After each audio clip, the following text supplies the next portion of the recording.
قال نوح رب إنهم عصوني واتبعوا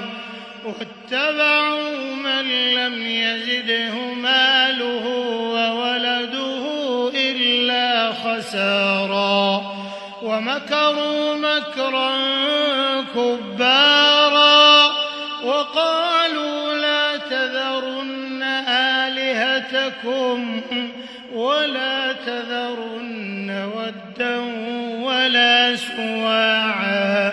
ولا يغوث ويعوق ونسرا وقد أضلوا كثيرا ولا تزد الظالمين إلا ضلالا مما خطيئاتهم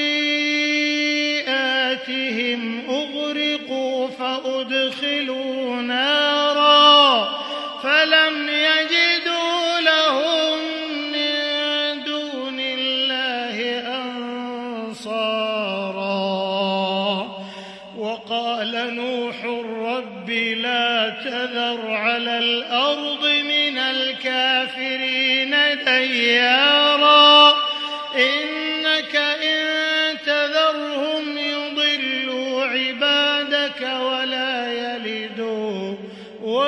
يلدوا إلا فاجرا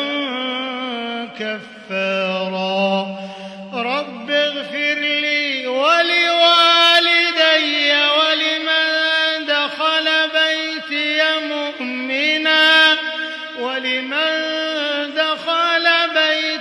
مؤمنا وللمؤمنين والمؤمنات ولا تزد